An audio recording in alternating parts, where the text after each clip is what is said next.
Hello friend, welcome back to begin stock. Friend, आज की इस वीडियो में जानेंगे एचडीएफसी फिजिकल पासबुक के बारे में। कई लोगों को बेसिक इन्फॉर्मेशन पता होती है, लेकिन कई जो बारीक इन्फॉर्मेशन इसके बारे में नहीं होती है। सो फुल डिटेल में एक्सप्लेन करूंगा इस वीडियो में। आपका बहुत ही अच्छा रिस्पॉन्स रहा है फ्रेंड। मेरी जो अगली वीडियो मैंने बनाई थी बैंक ऑफ बड़ौदा पासबुक के बारे में, उस पर काफ़ी व्यूज़ मुझे गेन हुए, करीब 52,000 प्लस व्यूज़ में है। और आज की ये वीडियो ही बहुत इन्फॉर्मेटिव रहेगी एचडीएफसी फिजिकल पासबुक के बारे में। HDFC bank limited, we understand your world. So friend, इसका जो फर्स्ट पेज हम ओपन किया, अब देख सकते हैं आप, यहाँ लिखा हुआ है stay connected to your bank always. Friend, HDFC bank एक बहुत ही अच्छी बैंक है और इसकी सर्विसेज आपको काफ़ी पसंद आएगी, क्योंकि एचडीएफसी बैंक देती है बट कई अदर बैंक में वो फैसिलिटी आपको नहीं मिलती है। सो फ्रेंड, फर्स्ट आप इस अकाउंट से कनेक्ट रहने के लिए आप देख सकते हैं net banking. Log on to www.hdfcbank.com। Friend, अगर आपके पास इसका जो आईडी और पासवर्ड है, नेट बैंकिंग आपका चालू है, तो आप इस पे लॉगिन करके आपका फंड ट्रांसफर या फिर कई सारी सुविधाएं मौजूद है ऑनलाइन इसकी वेबसाइट के ऊपर, नेट बैंकिंग के ऊपर, वो आप ले सकते हैं। और यहाँ आप देख सकते हैं टर्म एंड कंडीशन अप्लाई। इसके सभी टर्म एंड कंडीशन आपको देख लेना चाहिए अच्छे से।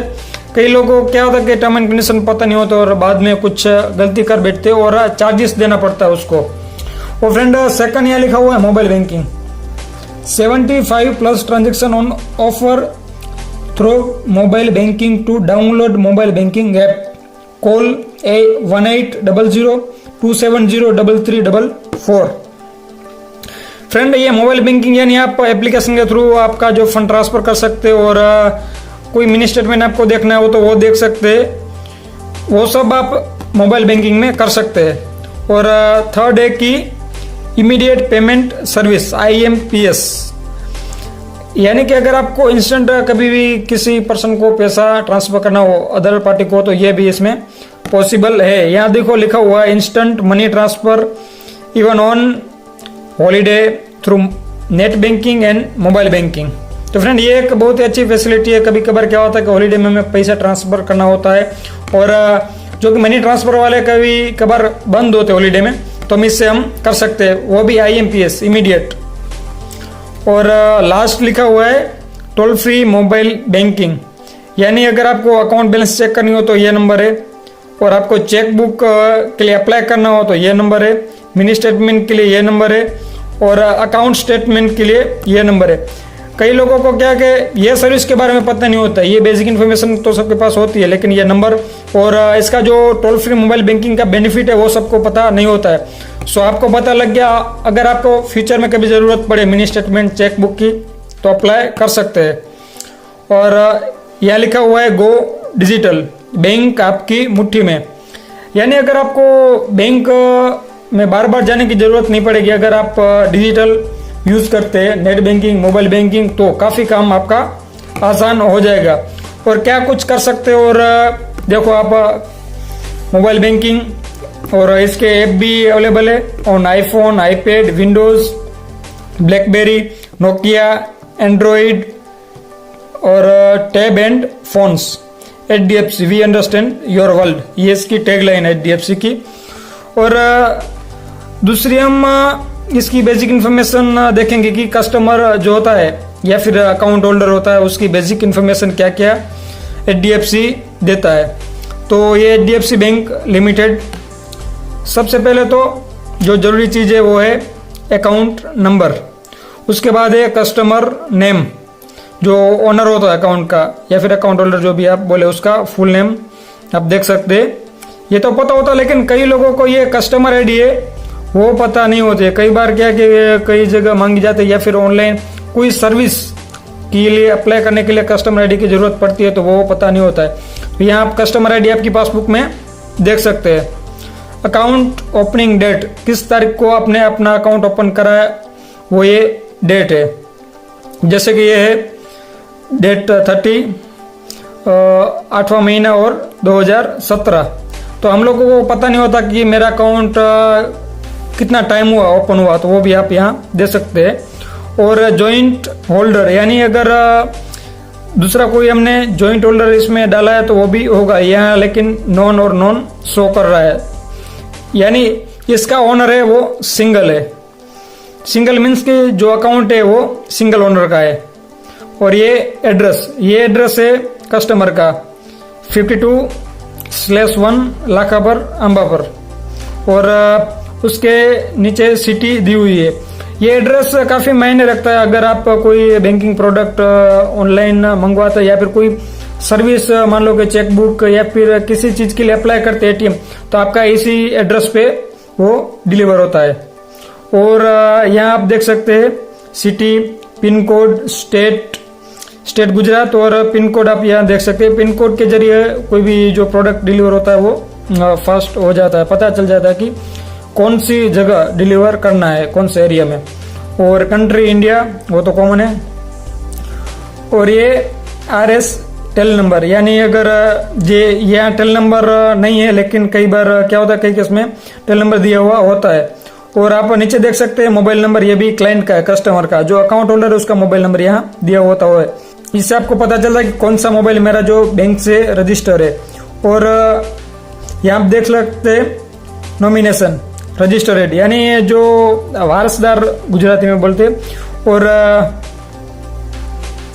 यहाँ लिखा हुआ है नॉमिनेशन, यानी जो अकाउंट होल्डर है उसका पीछे का जो नॉमिनी रहता है वो उसका यहाँ नाम दिया हुआ नहीं है, लेकिन इधर क्या लिखा हुआ, रजिस्टर्ड, यानी ऑलरेडी वो डेटा बैंक के पास है बट रजिस्टर है। और जो आप देख सकते हैं ये इन्फॉर्मेशन सारी कस्टमर की है। और ये सारी जो है ये बैंक जो ब्रांच है उसकी इन्फॉर्मेशन है। थोड़ा वो भी मैं आपको बता देता हूँ। यहाँ लिखा हुआ है प्रोडक्ट कोड, देख सकते हैं आप, 100 सेविंग अकाउंट रेसिडेंट, और यानी ये सेविंग अकाउंट पासबुक है। और अकाउंट करेंसी INR, यानी इंडियन करेंसी। और ब्रांच कोड 1447, ये ब्रांच कोड हो गया। और ब्रांच कोड की भी कई बार जरूरत होती है, लेकिन ये सारी बेसिक इन्फॉर्मेशन ज़्यादातर पासबुक या फिर चेकबुक में मिल जाती है। और ब्रांच नेम यानी ये अंजार सिटी में, और स्टेट गुजरात। और ब्रांच का एड्रेस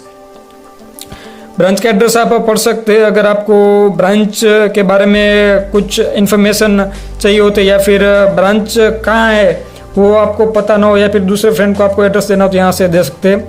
और यहाँ सिटी अंजार, और पिन कोड नंबर जो मैंने आपको बताया था क्लाइंट का, जो अकाउंट होल्डर है उसका जो पिन कोड और इस ब्रांच का पिन कोड सेम ही है। और state Gujarat, country India, and branch telephone number, अगर कोई पूछताछ करनी हो तो ये ब्रांच टेलीफोन नंबर है। ये MICR कोड, यानी मैग्नेटिक इंक कैरेक्टर रिकॉग्निशन, ये जो है आपको ज़्यादा ज़रूरत नहीं पड़ती है। आपको जो नीचे वाला है IFSC कोड, इसका फुल फॉर्म है इंडियन फाइनेंशियल सिस्टम कोड, इसकी ज़रूरत आपको ऑनलाइन ट्रांजैक्शन करने में पड़ती है। तो कई लोगों को पता नहीं होता कि मेरा जो ब्रांच है उसका IFSC कोड क्या है, तो यहाँ से आप देख सकते हैं। हर ब्रांच का IFSC कोड अलग होता है, यानी Indian financial system code, online fund transfer करने के लिए। और यहाँ एक बार अच्छे से देख लो आप, अकाउंट नंबर और रेफरेंस नंबर दिया हुआ है, आगे भी दिया हुआ है, लेकिन यहाँ भी दिया हुआ है ताकि कभी कभार आपको पता ना हो तो ये हाईलाइट किया हुआ है, अकाउंट नंबर और रेफरेंस नंबर। पीछे की इन्फॉर्मेशन भी आप देख सकते हैं। पासबुक की जो बैक साइड है, HDFC बैंक की जो पासबुक है उसकी बैक साइड में क्या लिखा हुआ है, फोन बैंकिंग नंबर, यहाँ आप देख सकते हैं। फोन बैंकिंग नंबर, यहाँ लोकेशन और फोन बैंकिंग नंबर, इसकी कभी आपको रिक्वायरमेंट हो तो आप देख सकते हैं अपने स्टेट के हिसाब से। फ्रेंड्स, अब बात करेंगे पासबुक के सबसे जरूरी हिस्से के बारे में। यहाँ आप देख सकते हैं जब भी हम एंट्री करवाते हैं तब सभी जो ट्रांजैक्शन डिटेल होती है वो यहाँ होती है। और सबसे ज़्यादा जो जरूरी हमको पड़ता है कि पैसा कितना आया गया, वो सब ट्रांजैक्शन यहाँ एंट्री होते हैं। और यहाँ आप देख सकते हैं सबसे पहले डेट, तो कौन सी तारीख को कौन सा ट्रांजैक्शन हुआ वो डेट लिखी हुई है। और यहाँ लिखा हुआ है पार्टिकल्स, यानी कोई जो ऐसी इन्फॉर्मेशन हो ये देख सकते हैं कि ये IMPS ट्रांजेक्शन था। कोई आपका इंटरेस्ट आया हो तो INT करके लिखा हुआ आता है। तो थोड़ा डिस्क्रिप्शन और कौन से अकाउंट में गया वगैरह ये डिटेल होती है। विथिन बैंक के तो फुल अकाउंट नंबर बता देते हैं, बट अदर बैंक के सिर्फ लास्ट 4 डिजिट ही बताते हैं। और यहाँ चेक या फिर रेफरेंस नंबर ट्रांजेक्शन का, और ये है वैल्यू डेट, ये देख सकते हैं वैल्यू डेट दी हुई है। और विड्रॉवल यानी जितना भी विड्रॉ किया है वो सारा इस लाइनिंग में शो होगा, और जो डिपॉजिट किया वो इस लाइनिंग में शो होगा। जैसे कि आप देख ही सकते हैं विड्रॉ डिपॉजिट जो ट्रांजेक्शन हुए वो। और ये बैलेंस आपने विड्रॉ किया तो कितना बचा, या फिर आपने डिपॉजिट किया तो पीछे कितना बचा, वो यहाँ कंफर्म होता है। और ये सब तो बेसिक इन्फॉर्मेशन सबके पास होती है, बट मैं काम की इन्फॉर्मेशन आपको ये देने वाला था कि कभी कभार क्या होता है कि हम ट्रांजेक्शन करते हैं, बहुत सारे एप्लीकेशनों के थ्रू हम ट्रांजेक्शन करते हैं, तो कई बार पता नहीं चलता है कि पैसा कट गया या फिर रह गया है, तो कई बार पेंडिंग शो होता है। कभी भी ऐसी मुश्किल में पड़ जाओ तो आपको पासबुक एंट्री करवा के देख लेना चाहिए, क्योंकि जब आप एंट्री कराओगे तो कंफर्म बता देगा कि पैसा गया है या फिर नहीं गया है। सो आई होप कि फ्रेंड ये वीडियो आपको अच्छी लगी होगी और सभी इन्फॉर्मेशन आपको मिल गई होगी HDFC बैंक की फिजिकल पासबुक के बारे में। अगर फिर भी कोई कंफ्यूजन क्वेश्चन है तो कमेंट बॉक्स में कमेंट करके आप मुझे बता सकते हैं। Thank you for watching this video.